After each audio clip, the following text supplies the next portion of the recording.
Hello, everybody. How are we all doing today? My name is Bryce Easton. I am your instructor for SAS tutor for macroeconomics. And anyway, here is the SAS review for the macroeconomics final. Pretty much what we're going to be doing here is just going through kind of a practice test.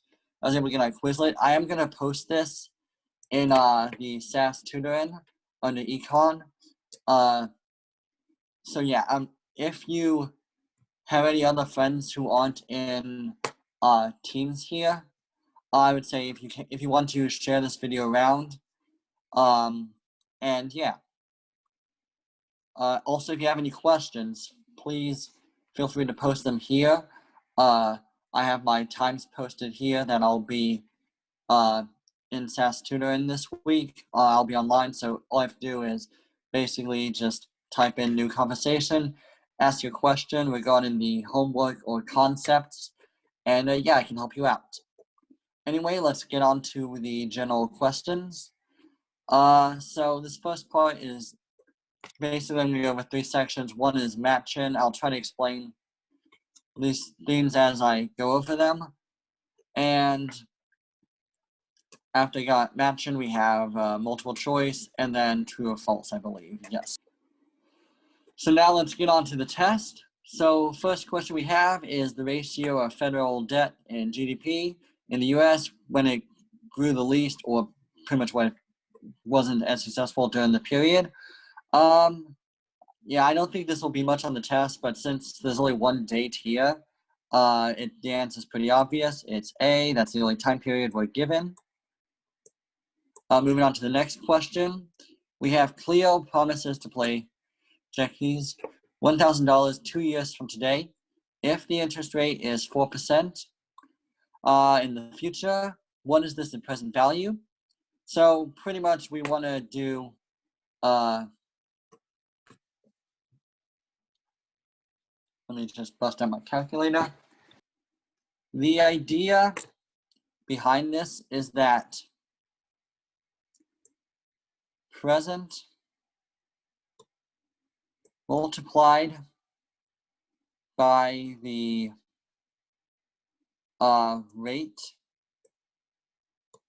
by the number of years, n equals number of years, is going to be equal to the future.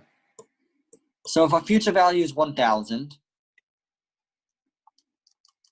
our interest is 1.04, and our n is 2. We have 1,000 divided by 1.04 squared.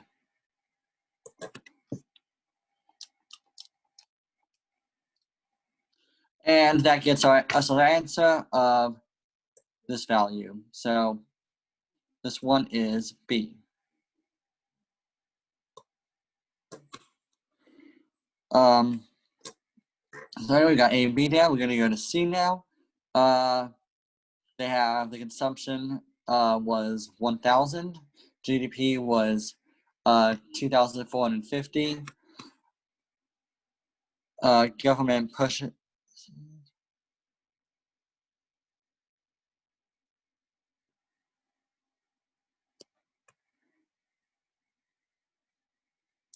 Government purchases were 500 and investment was 700. And they want to know what the net exports were, so pretty much what we really need to do is just set up the equation.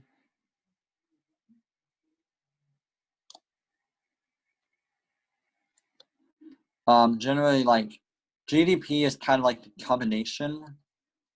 So we're going to get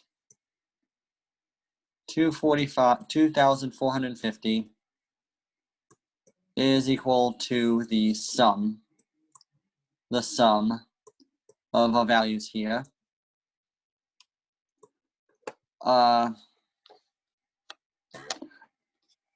Yeah, so we just add these up. I think we get 2,200. So that means that the net exports would have to be 250, so this one would be C. If this was imports, because that means we're taking stuff into, like, GDP is more or less what we make. So if we're exporting it, we're making money. If we're importing it, we're giving away. So sum plus X and minus imports.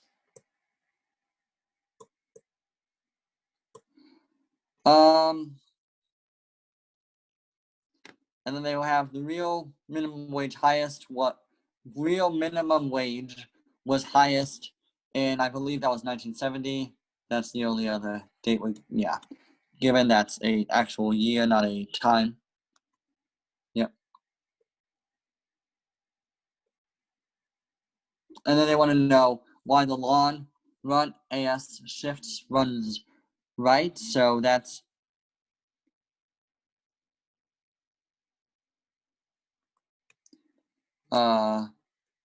pretty much given in an explanation right here, is that changes in natural rate of unemployment, changes in not natural reasons, kind of like all the different reasons that it runs right, like the natural rate of unemployment, the amount of resources we have available, and more or less how we can, how technology impacts the workforce.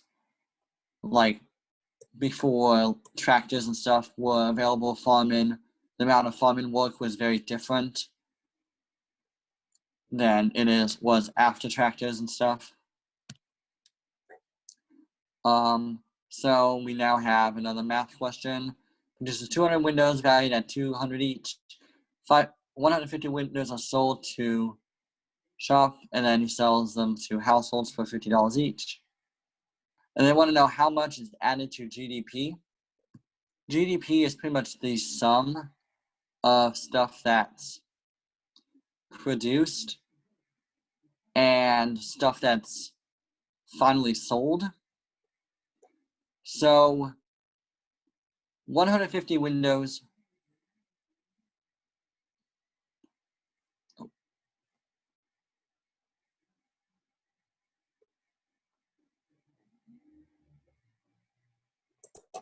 Sorry, so we want to calculate kind of the end product.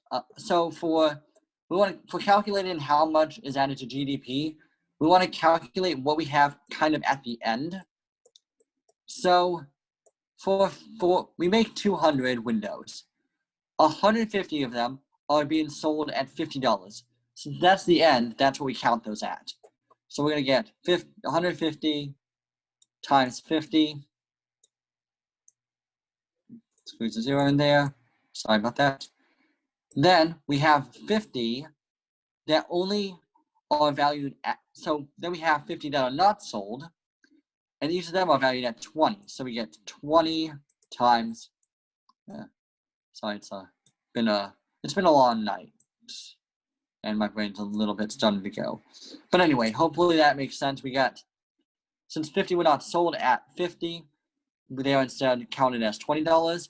And since these 150 are sold at 50 each, we count them as 50. So we get, this is 1,000, and this is 7,500. So our answer here is 5. And then if the reserve ratio is 5%, then the money multiplier is blank. And I believe that would be, I'm actually going to come back to that one. But for now, they want to know, why does the short run slope upward? And that's generally the stickaways are the kind of the other reasons. The sticky wage theory is the big one, like, and the misperceptions, kind of misperceptions, and sticky wage. Going on to the next one. Why did they run to the left? I believe that is due to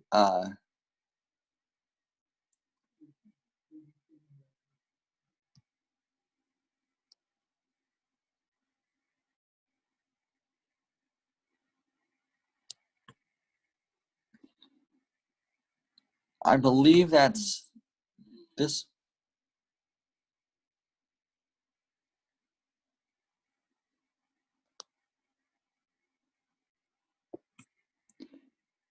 That's 8. Yeah, because wage wage increase, other costs of So this one here, the unit point in which the supply and demand curves cross. So that's when you have a graph, you have demand, supply. When they meet, that's the equilibrium, because more or less they both find a common ground and you don't really get either side losing out. So that's J.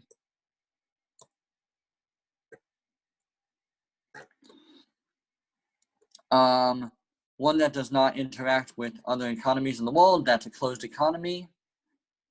Pretty much what that means is, as it says, doesn't interact with other economies. That pretty much means no imports, exports. You are likely going to see this in like a math problem where they say you have a closed economy, which pretty much means that there's not really going to be any outside influences. It's kind of a default assumption to sometimes make in these math problems. And then they want to know the largest category of services in the CPI basket. That's housing. Housing is a pretty big thing. And then going back to the reserve ratio is 5%, and the money multiplier is 20. I'm not entirely sure about this, but I'm pretty sure that's due to the fact that the money multiplier was X times the percentage has to equal 1. So you got 0.05 here. So 0.05 times this X amount has to equal 1. So you then divide this over to realize that the money multiplier has to be 20. Anyway, that was a little shaky. Hopefully it'll get better with the, and now we're going to move on to multiple choice. So the invisible hand, the idea behind that is works to promote general well-being in the economy, primarily through people's.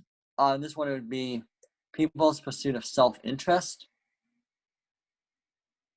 and that's kind of the idea that the invisible hand is like kind of what keeps everything on track, and it's that's kind of how. And the reason the answer here is B is because due to the fact that it can more or less predict what people will do and how they will react to certain things.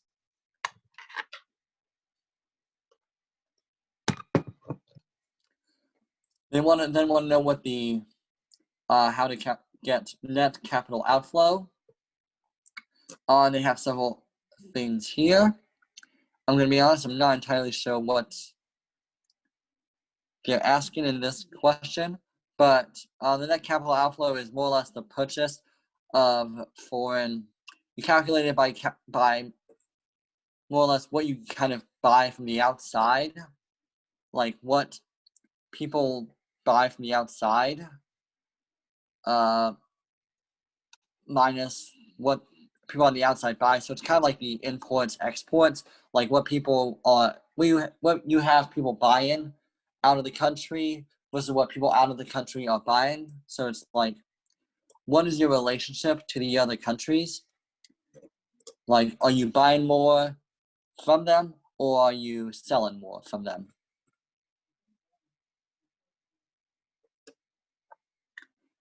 And calculate the GDP inflator. That's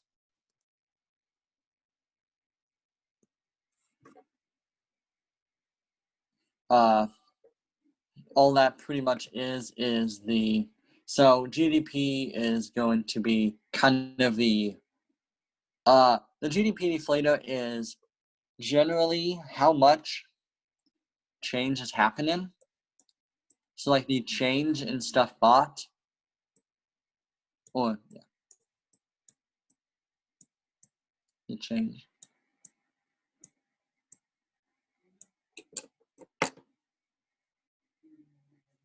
So,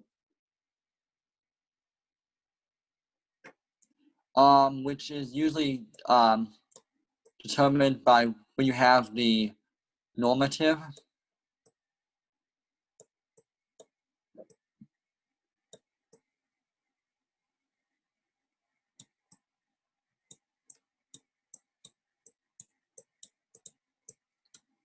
And you divide that by your real GDP.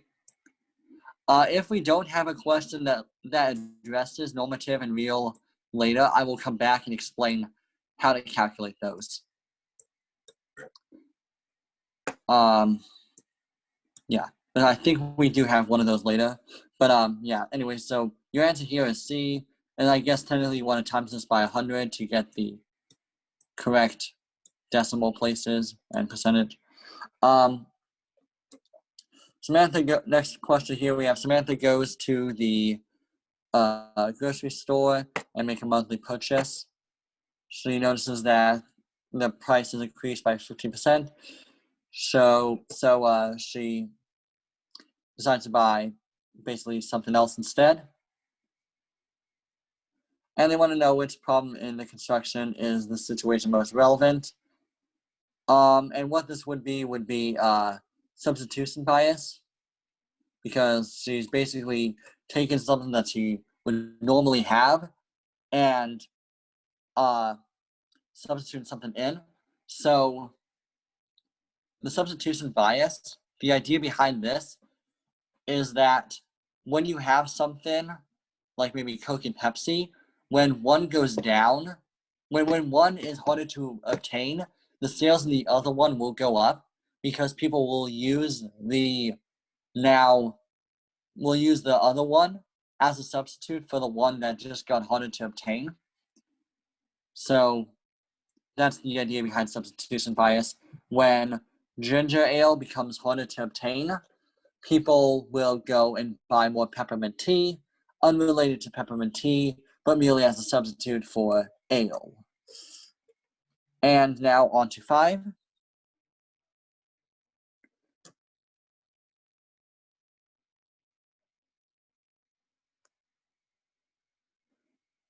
And for this one, I believe we have, which of the following are not counted in the investment component of GDP?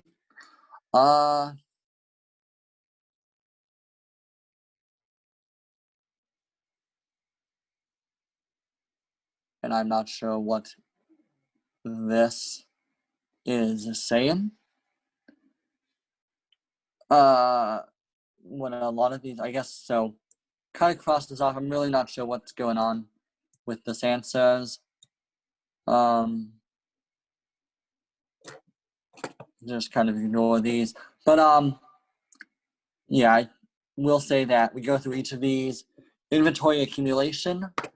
Yes, so typically if you're creating, and this assumes that you're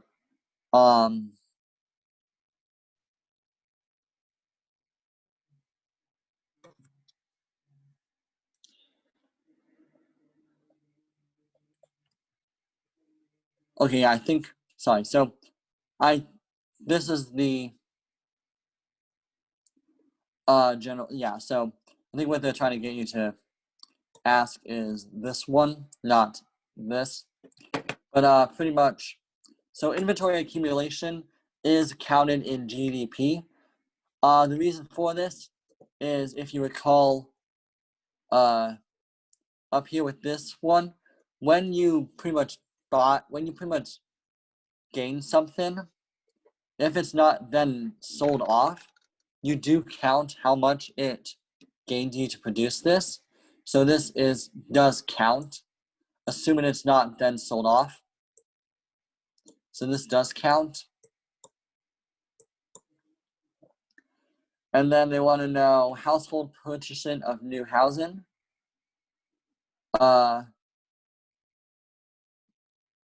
Yes, and these want to know the investments, so this is more or less stuff that will benefit them in the future. So this one is good. I believe this one is also good. Spending on capital equipment. So this one is good. So yeah, this answer here is D. The idea behind investment is that this will benefit in later.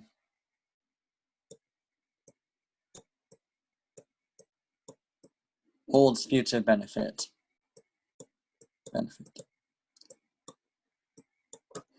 All right, and now they kind of want to know where XM comes from. Yeah, and that pretty much means whenever X equals M, that means we have a balanced trade. And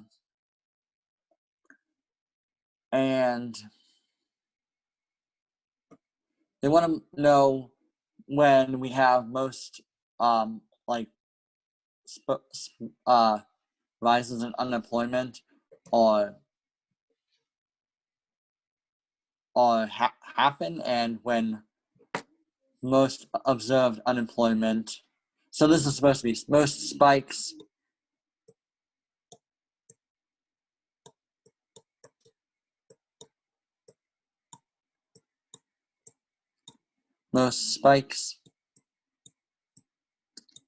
of unemployment, or typically these are going to be short term normally because they usually go up quite a bit, or usually up quite a bit. And then since demand usually gets so high for employment, usually something will happen, like minimum wage will kick in and cause a lot of people to become more employed. And then most observed unemployment. So it is long term. So typically, like, a lot of people who are unemployed will stay unemployed for a longer period of time, and people who were employed will typically come and find a newer job with greater ease than unemployment.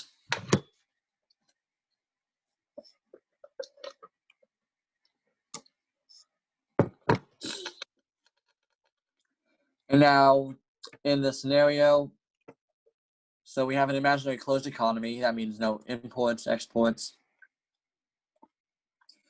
So we have GDP equals $100,000 taxes, 22,000 purchases, 225,000 national savings. No, sorry. Taxes is 222,000. Government purchases is 25,000. National savings is 15,000. Total GDP is 100,000. So for this, we're actually going to kind of more or less ignore GDP as we focus the overall GDP, because private savings is more or less the amount of so private savings is more or less equal to the amount, kind of the sum of the amount bought by the government. So government plus the regular savings, which is national savings, and then taken away by tax, which is why taxes are usually like such a big deal. If you think about companies and stuff, like taxes are usually a big deal because that's typically what takes away from the private savings. So if you sum these two together, you get 40,000 minus 22. That gives you a D. And then they want to know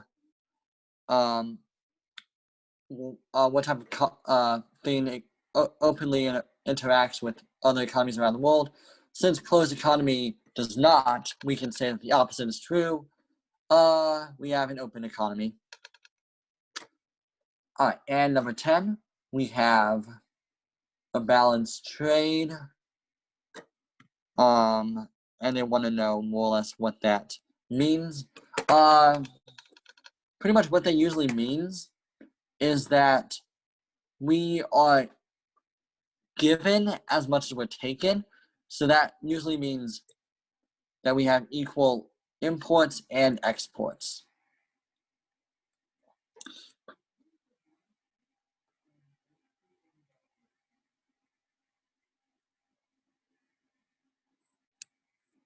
And then what is an M2?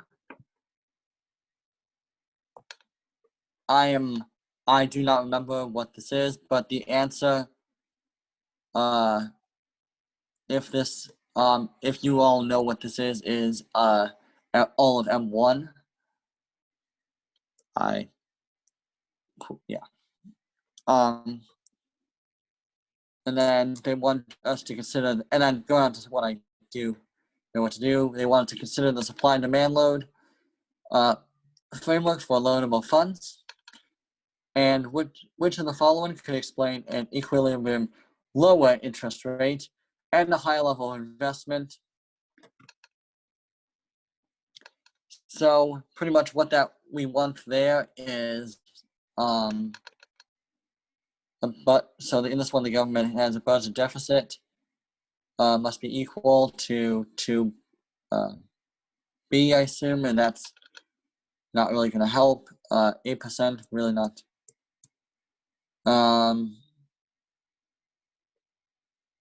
No, I think that would lead to it getting higher. But typically that would lead to, so a surplus is typically when there is the opposite of a shortage, which means that they have extra, so they could, a lower interest rate would be when they have extra money to give out. So an extra surplus would mean that they could give out, can afford nicer interest rates, and a higher level of investment means that they can give out more of that money. So the answer is B.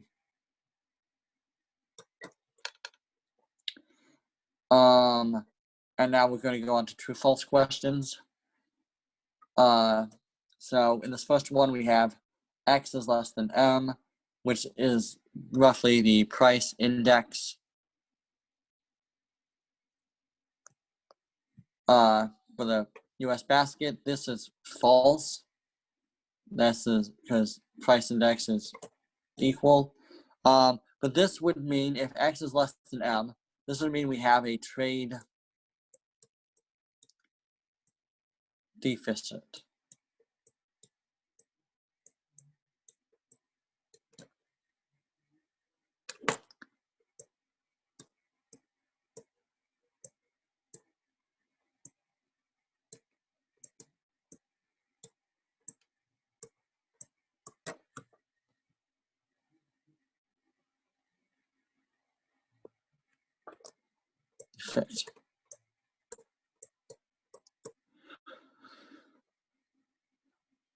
And now, second question, so going on to 2, we're going to skip this one. I don't think it's going to be relevant on the test. It's also a pretty confusing question. We're going to go straight to 3. Suppose private savings in a closed economy is 12 billion, and investment in is 10 billion. The government budget deficit must be equal to 2 billion. I believe this is true. And that's because private savings is equal to generally what we invest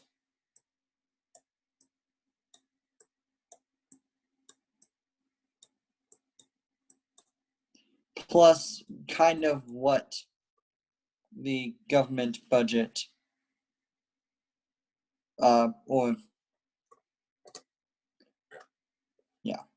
the budget defect.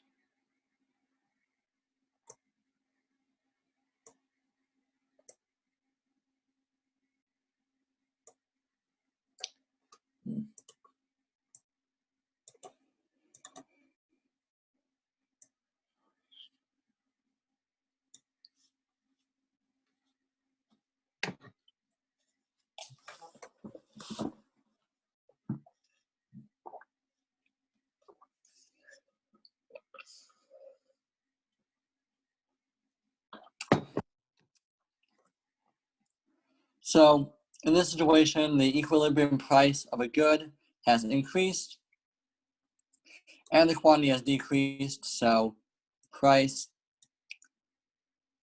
quantity. This means that we were going for something roughly out here. And now we're going to something up here.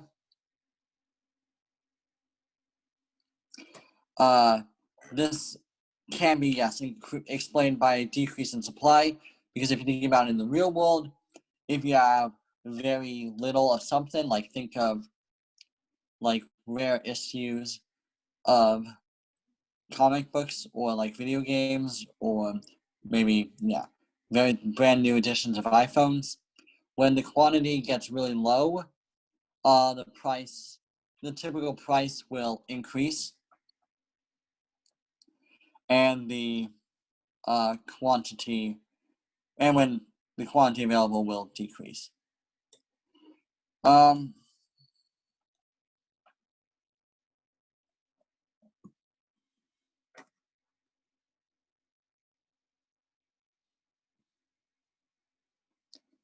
then the theory of exchange rates, and they want to have a unit of given currency, should be able to buy the same quantity of goods in all countries. I believe they're asking like if that's what the Purchasing Power Party, PPP, represents, and yes, that is what PPP represents. Because yes, this is the general idea of exchange rates. It doesn't entirely work like that. Do you have to exchange? But it's why you can get like $1 doesn't translate to like 1 pesos or €1. It translates to various amounts of each of those.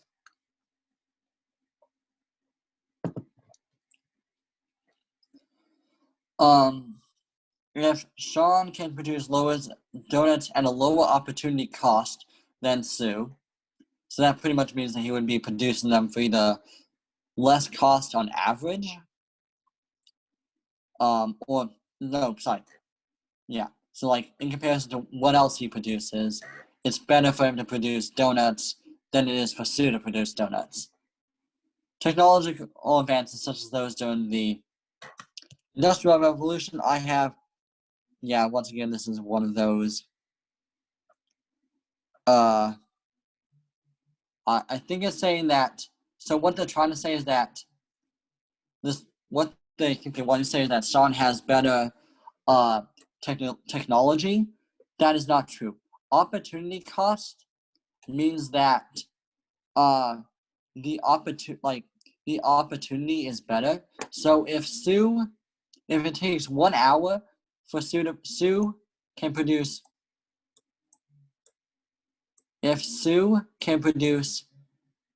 1,000 donuts in an hour, but she can also produce 1,000,000. Well, let's go 10,000. 10,000 bagels in an hour, whereas Sean can only produce 1 and 1.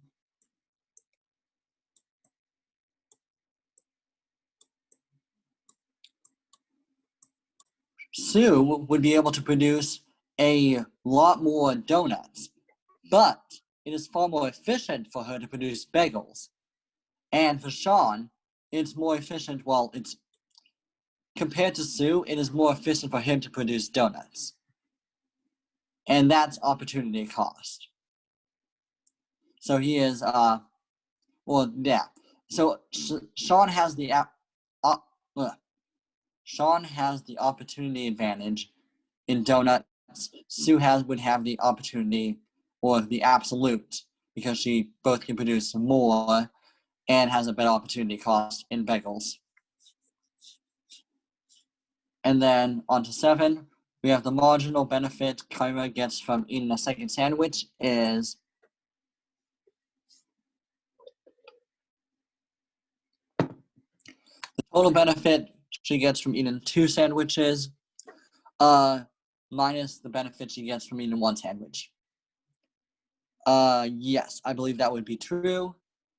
Yeah, because you have basically you have what you would gain from eating 2 sandwiches, and you want then subtract by what you would have if you didn't eat the second sandwich to get your answer. And then a bond supplier seller is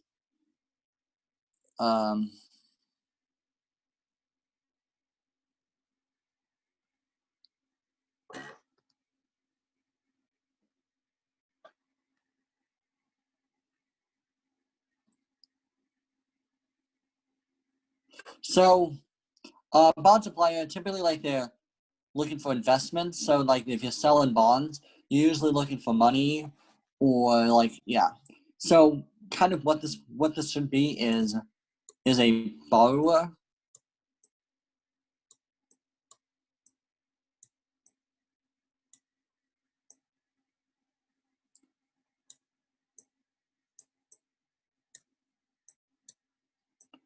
And right here would be a demander.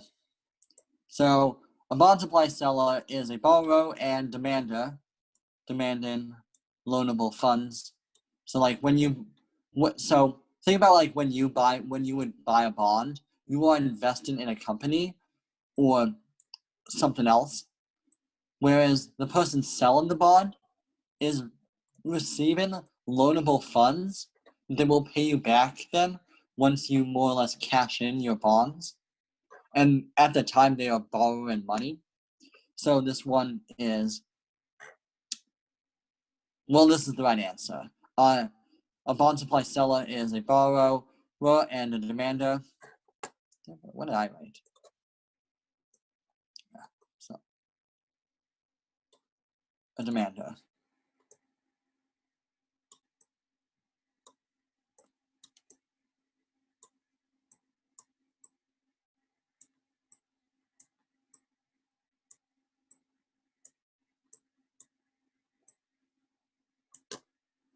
And demander.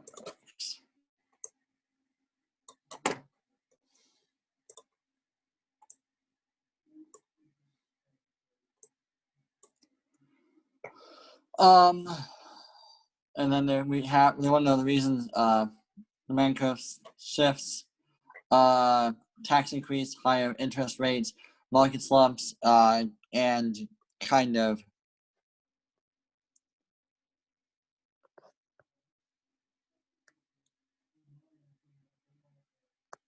that is yeah. And then they list some reasons, so I'll speed this up. That's true. Causes of market failure include external and externalities and market power. That is also true.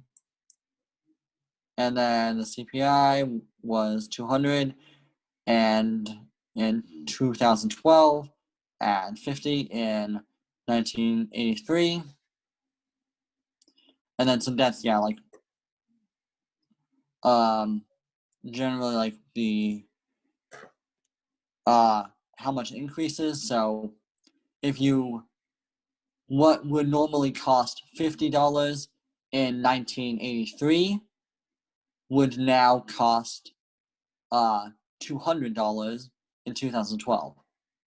So $50 in 1983 becomes 200. So you see that it's like a times 4 increase. So you have 1983 1000 times that by 4, and you get 4,000. So this one is true. And Tom produces baseball gloves and baseball bats. Steve also produced baseball bats.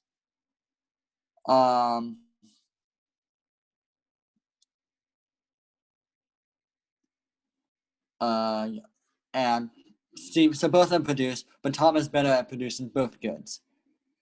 And they want to know, in this case, the trade could benefit both Steve and Tom. And the correct answer is actually true. Pretty much, I would say almost always, if they ask if a trade is beneficial, say yes. Trade is pretty much good. Trade is, let's just say, always good. Well, at least assuming that they don't give you specific terms. But trade is pretty much always good, almost always good. Trade is good. So if you ask, because there will probably be at least one question on your test that asks if somebody should do a trade, and the answer should probably be yes, because trade is generally good. That's the idea behind macroeconomics.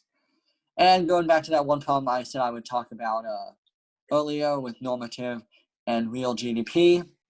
So normative GDP is pretty much how much you sell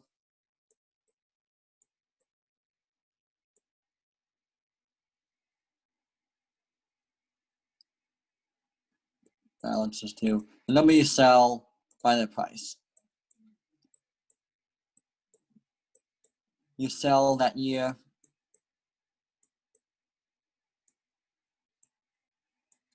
Number you sell multiplied by the price.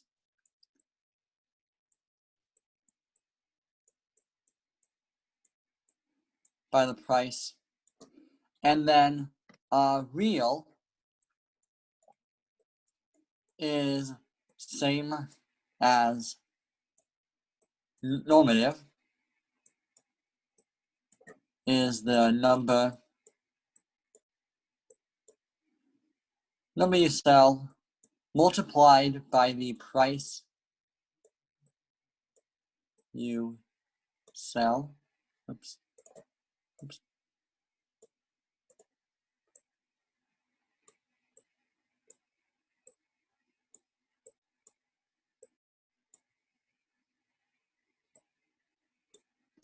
Multiplied by the price of when you're comparing it to.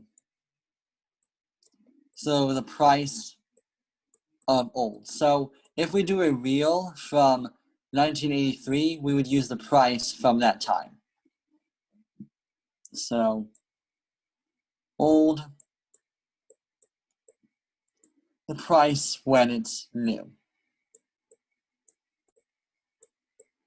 And that's pretty much all I have for you all. Once again, please feel free to post any questions on Teams. And I'm sorry I couldn't have given you a better review. I don't actually have access to Canvas, so or any of the classes from before now, and so I don't have any of the tests before this time. However, if you do have any questions, I'd be more than happy to help you out, answer them, or provide additional material for any concepts you don't feel great on, or just help you practice. Anyway, yeah, feel free to post. And also, if you have a question and it's not one of the times that I'm in, still post it here, because I will check. Usually late at night, I'll check and try to answer questions, even if it's not that time. But anyway, yeah, I hope you all do really well on the test. You all are amazing, and have an amazing winter break if I don't see you. You got this.